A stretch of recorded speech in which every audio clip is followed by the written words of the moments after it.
حضرت موسیٰ علیہ السلام کا جب تذکرہ کمپلیٹ ہو جائے گا اس کے بعد ہم حضرت ہارون علیہ السلام کے بارے میں جانیں گے۔ ابھی آپ ان کے بارے میں یہ جان لیں کہ حضرت ہارون علیہ السلام حضرت موسیٰ علیہ السلام کے سگے بھائی ہیں، بہت بڑے حوصلہ مند اور بہت بردبار تھے۔ بنی اسرائیل آپ سے بہت محبت کرتے تھے۔ وہ موسیٰ علیہ السلام سے 3 سال بڑے تھے۔ حضرات محترم، سامری کا نام بھی موسیٰ تھا۔ اب یہاں پر ایک بات اور میں آپ کو بتاتا چلوں کہ موسیٰ علیہ السلام کی قوم میں ایک موسیٰ اور بھی تھا جو کہ حضرت موسیٰ اور اللہ کا یعنی اللہ و رسول کا وہ دشمن تھا، جس کا نام سامری تھا، جو کہ جادوگر تھا، اور بعد میں اسی نے بچڑے کو بنایا تھا جس بچڑے کی پوجا کرنے میں پورے کے پورے بنی اسرائیل مشغول ہو گئے تھے چند لوگوں کو چھوڑ کر۔ وہ تمام باتیں انشاءاللہ ہم آگے جانیں گے۔ اب سامری کون تھا اس کے بارے میں اب ذرا آپ سماعت کریں۔ حضرات محترم، سامری جس نے بنی اسرائیل کو بچڑے کی پوجا پر لگا دیا تھا، جس کا ذکر انشاءاللہ ہم آگے بیان کریں گے، اس کا نام بھی موسیٰ تھا۔ سامری کے نام و نسب اور جائے سکونت کے بارے میں مختلف اقوال ہیں۔ سب سے زیادہ راجح قول یہی ہے کہ اس کا نام موسیٰ اور اس کے باپ کا نام ظفر تھا، اور بنی اسرائیل کے ایک قبیلے سامرہ سے تھا۔ وہ اس قبیلے کی مناسبت سے اس کی جائے سکونت کا نام بھی سامرہ ہوا، اس لیے اس کو سامری کہتے ہیں۔ یہ شخص خود اور اس کا سارا قبیلہ بلکہ اطراف کے جتنے بھی لوگ ہیں تمام لوگ گائے کی پرستش کیا کرتے تھے۔ یہ سامری اس زمانے میں پیدا ہوا جبکہ فرعون بنی اسرائیل میں پیدا ہونے والے ہر لڑکے کو ذبح کرا دیتا تھا۔ جب یہ پیدا ہوا تو اس کے ماں نے اسے پہاڑ کے غار میں چھپا دیا۔ بنی اسرائیل کے اس قسم کے بچوں کی تربیت کے لیے حضرت جبرائیل امین کو اللہ رب العزت نے مقرر فرمایا تھا۔ اس موسیٰ بن ظفر یعنی سامری کی تربیت کے لیے بھی حضرت جبرائیل علیہ السلام متعین تھے۔ وہ اس کے غار میں تشریف لاتے اور اس کا اپنا ہاتھ اس کے منہ میں دے دیتے، جس سے وہ دودھ اور شہد چوستا رہتا تھا۔ حضرات محترم، بعض علماء نے لکھا کہ جبرائیل امی علیہ السلام خود اپنی انگلیاں اس کے منہ میں دے دیتے تھے، جس سے وہ دودھ اور شہد چوستا تھا۔ اسی طرح صاحب روح المعانی نے اس ضمن میں 2 اشعار بھی نقل کیے کہ جب آدمی اصل خلقت میں سعادت سے محروم ہو تو اس کی تربیت کرنے والوں کے دماغ حیرت زدہ اور اس سے بہتری کی امید رکھنے والے خائب و خاسر ہو کر رہ جاتے ہیں۔ وہ موسیٰ جس کی پرورش جبریل امی نے کی کافر ہو گیا وہ، اور وہ موسیٰ جس کی پرورش فرعون نے کی اللہ کا عظیم عظیم عظیم رسول بن کر وہ آیا۔ یہ ہوتا ہے اللہ رب العزت کی قدرت۔ ایک وہ موسیٰ جس کی پرورش حضرت جبرائیل کر رہے، وہ خود اللہ رب العزت کا کافر بن گیا وہ موسیٰ، اور ایک وہ موسیٰ جس کی پرورش فرعون نے کی اللہ رب العزت کا وہ رسول اور فرستادہ اور بھیجا ہوا بنایا گیا۔ حضرات محترم، سامری حضرت موسیٰ علیہ السلام پر بظاہر ایمان لایا مگر پکا وہ منافق تھا۔ حضرات محترم، اب فرعون کون تھا؟ یہ لفظ آپ بہت سارے مقام پہ سنے ہوں گے، لیکن یہ فرعون ہے کیا؟ یہ لفظ فرعون کیا ہے اور فرعون کن لوگوں کو کہا جاتا ہے؟ حضرات محترم، مصر میں ہونے والے بادشاہوں کا جو لقب ہوتا تھا انہیں فرعون کہا جاتا تھا۔ ایسا نہیں کہ یہ موسیٰ علیہ السلام کے زمانے میں ہی ہوا ہے خالی، اس سے پہلے بھی بہت سارے فرعون ہوئے، اس کے بعد بھی کئی سارے فرعون ہوئے۔ اس زمانے میں یعنی حضرت موسیٰ علیہ السلام کے زمانے میں جو فرعون تھا، اس سے پہلے بھی فرعون یعنی حضرت ابراہیم کے دور میں بھی ایک فرعون تھا، کیونکہ مصر میں جو بھی بادشاہ بنتا تھا اس کا لقب فرعون پڑتا تھا۔ مصر کے بادشاہوں کا لقب فرعون ہوا کرتا تھا، جس طرح روم کے بادشاہوں کا قیصر، فارس کے بادشاہوں کا کسریٰ، یمن کے بادشاہوں کا تبا، اسی طرح ترک بادشاہوں کا خاقان اور حبشہ کے بادشاہوں کا لقب نجاشی ہوا کرتا تھا۔ اسی طرح مصر کے جتنے بھی بادشاہ گزرے ہیں، کوئی بھی موسیٰ علیہ السلام کے زمانے کی فرعون سے زیادہ بدخلق، سخت دل اور ظالم نہیں تھا۔ موسیٰ علیہ السلام کے زمانے میں پائے جانے والا فرعون کا نام جو تھا وہ ولید تھا۔ اس کا پورا نام ولید ابن مصعب یا مصعب بن ریان تھا۔ بعض نے اس کا نام قابوس بھی تحریر کیا۔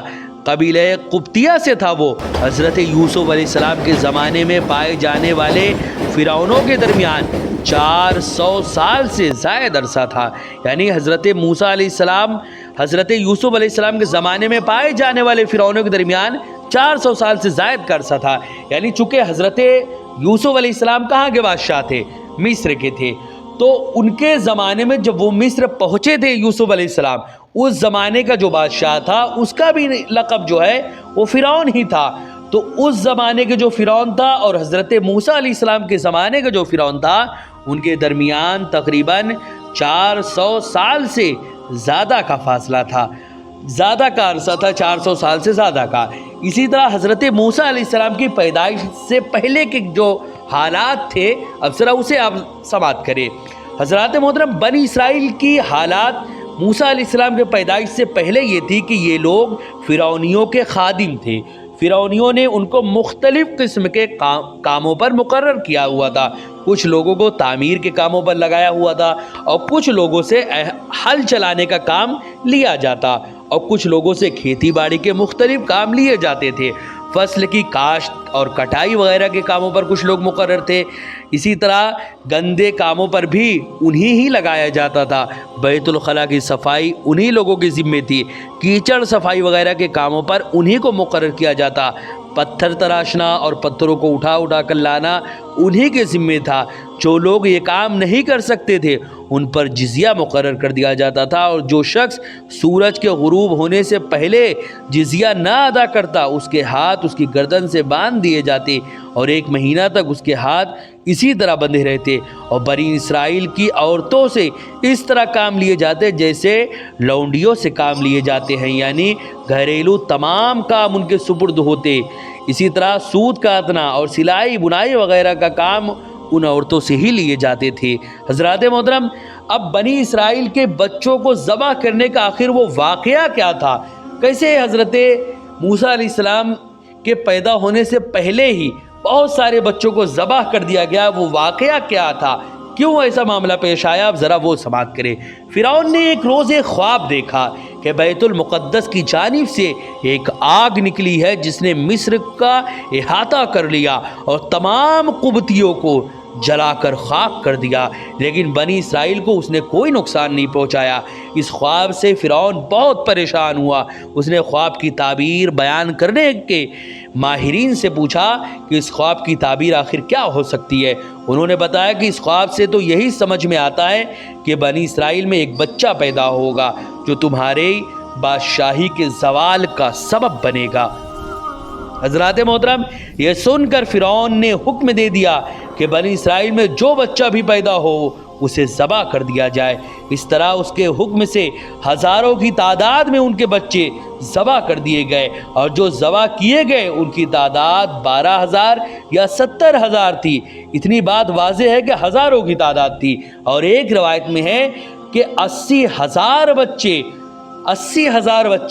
ہر سال ذبح کیے جاتے تھے، صرف اس لیے کہ کہیں فرعون کی بادشاہت کو وہ بچہ ختم نہ کر دے. 80,000 بچے ہر سال قتل کیے جائے. اس کے باوجود اللہ جس کو رکھے اس کو کون چکھ سکتا ہے؟ اس کو کون چکھے؟ اللہ خود جس کی حفاظت کرے کون آیا ہے جو اس کو مٹا سکے؟ حضرات محترم، اللہ رب العزت نے حفاظت کا ایسا نمونہ پیش کیا کہ ہزار لاکھوں بچوں کو جس کو مارنے کے لیے فرعون نے حضرت موسیٰ کو مارنے کے لیے ہزاروں لاکھوں بچوں کو مروا ڈالا، اسی موسیٰ کی پرورش اللہ رب العزت نے فرعون کے گود میں کرا کر اپنی قدرت کا واضح لفظوں میں یہ بتا دیا کہ اللہ رب العزت جس کی حفاظت کرنے پر آ جائے، دنیا کی ساری طاقت مل کر بھی اگر اس کو مٹانا چاہے تو اس کا بال بھی بیکا نہیں کر سکتی، کیونکہ اس کی حفاظت خود اللہ رب العزت کر رہا ہے.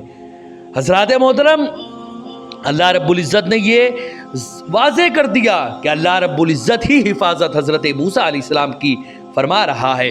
رب تعالیٰ نے بنی اسرائیل کو یہی حالات یاد کرانے کے لیے، یعنی سب سے پہلے تو رب تعالیٰ نے بنی اسرائیل کو یہی حالات کو یاد کرانے کے لیے، یعنی حضور صلی اللہ علیہ وسلم کے زمانے کے بنی اسرائیل کو یاد کرانے کے لیے کہا کہ تمہارے آبا و اجداد پر ہمارے بڑے انعام تھے، وہ بھی شکر کرنے کی بجائے رب تعالیٰ کے احکام کا انکار ہی کرتے رہے اور خائب و خاسر ہوئے۔ تمہیں چاہیے کہ تم نصیحت حاصل کرو، ورنہ تمہارا بھی وہی حشر ہوگا جو ان کا ہوا تھا۔